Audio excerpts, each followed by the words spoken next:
Okay, that's pretty cool. It looks like people are coming up with interesting ideas for the new Pokemon reveal with Legends Arceus, because we do have a good amount of information to work on, but I honestly don't think the Pokemon Company made it to where anyone could guess with certainty, or that when the Pokemon's revealed, it's gonna be like, oh, of course it was that one. Because, is that a Growlithe? No? Vulpix? Not that either. Tip of its tail is red and swaying. Well, I mean, if you're dealing with either a new species of Pokemon or a new form of Pokemon, really anything goes. So, like, red tail is only there for the imagination and not really a hint of anything.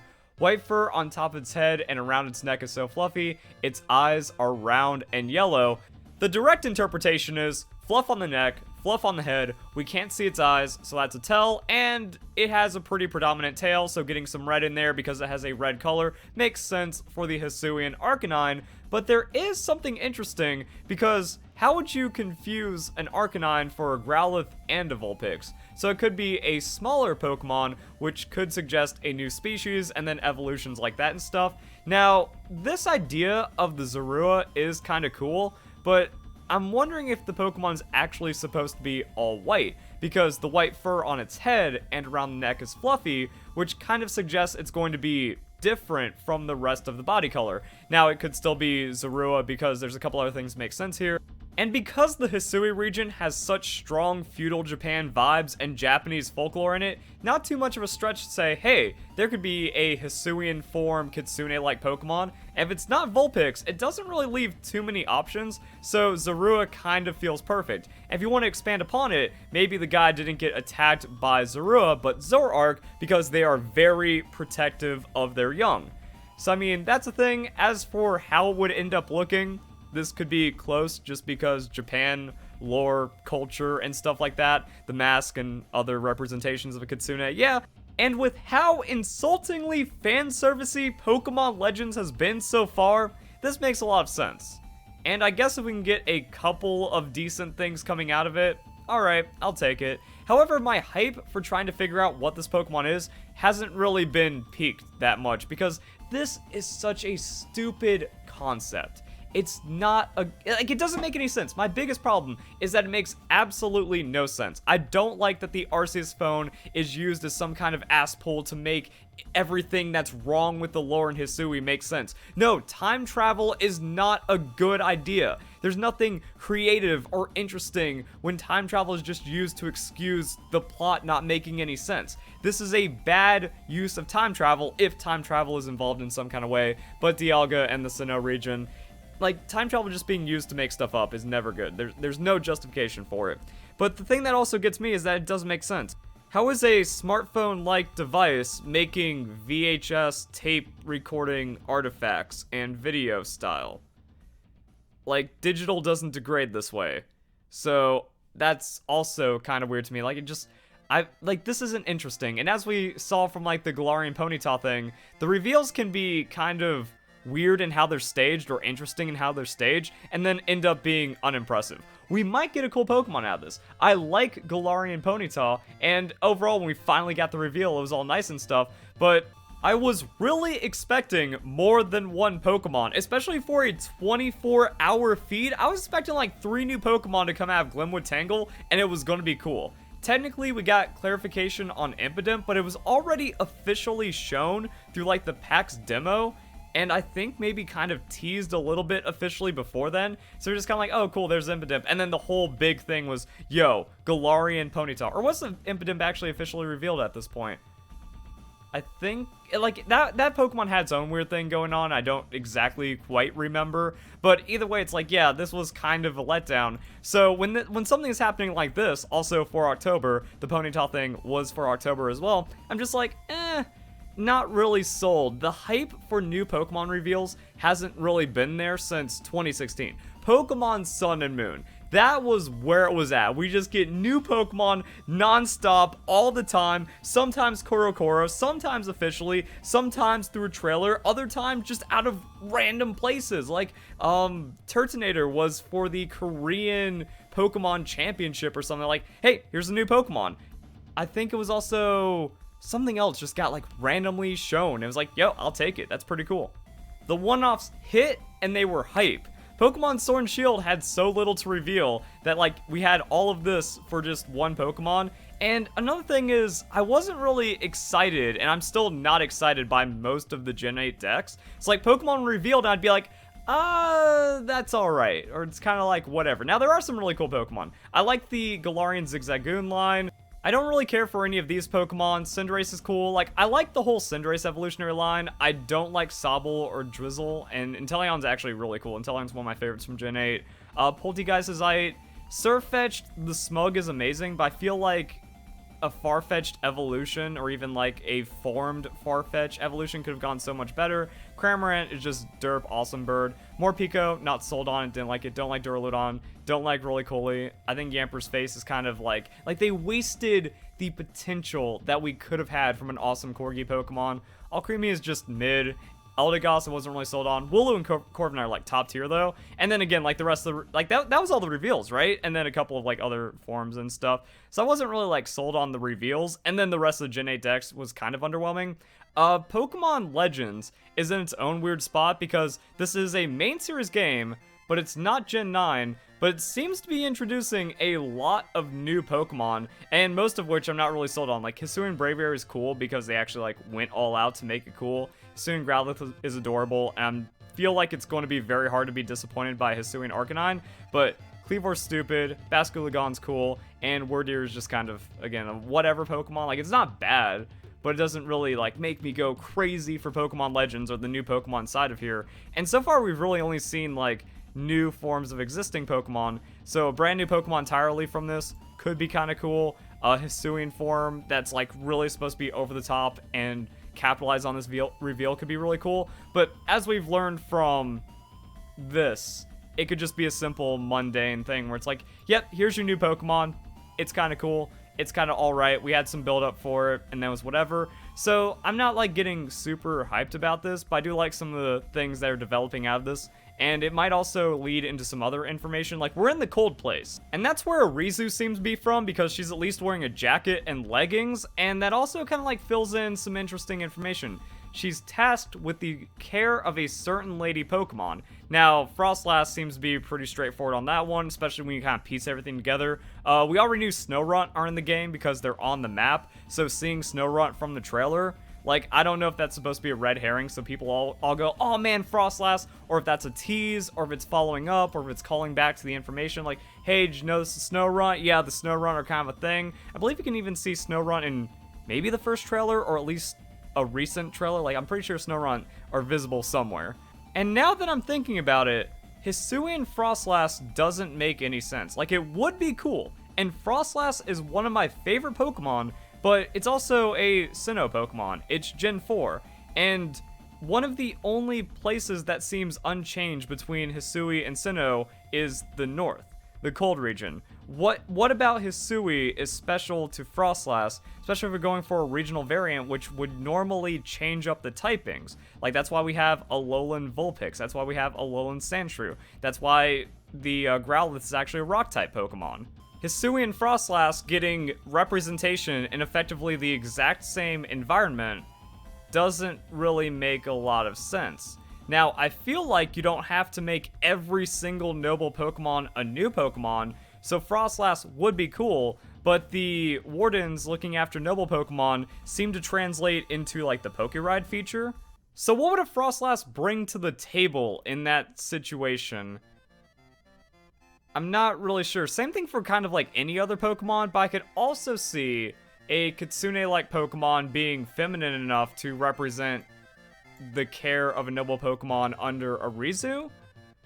And again, like, I don't know where the noble, like, where the Pokeride feature would come in and how it interact. Maybe they want to mix things up and spice it up with gender roles in some kind of, like, subvertive way towards, like, nah, this Zoroark actually just, like, punches rocks. It's got that rock smash or something. I don't know. And then we still need to, like, know about the climbing Pokemon from one of the leaks and also just climbing in general. But that could just be another Warden or another noble Pokemon, since we seem to be doing the exact same formula from all the other Pokemon games. Yeah, it's actually, there's some mystery here, and there's, like, some links and some things to be revealed. So there's still a good amount to be revealed about Pokemon Legends, which could lead to, you know, a trailer every month. Not the hype of Pokemon Sword and, or not Sword and Shield, the hype of Pokemon Sun and Moon, getting a trailer every 2 weeks and like just kind of crazy information. But I think there's enough here, and but again, how much do you do until like you give away the entire game? Because weird thing is like Pokemon Sun and Moon didn't spoil the entire game. A lot of people are like, oh, it spoiled too much, when really, there was still a lot to be found out about Pokemon Sun and Moon. I feel like if we get too many more trailers about Pokemon Legends, what's left besides the story about Arceus, but we know it's going to be a story about Arceus.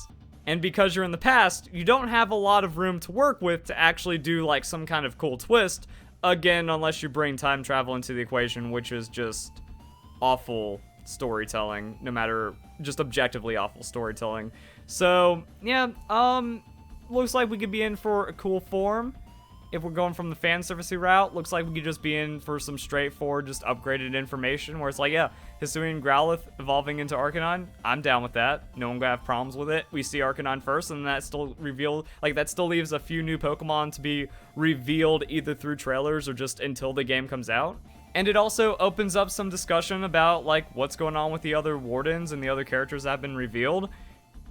Is this the noble Pokemon? Is it not? So, I mean, if they don't show the noble Pokemon here, that's fine too, because, like, okay, cool. So that means we get to see whatever the new Pokemon is, and then we know there's another new Pokemon waiting, and potentially a few others.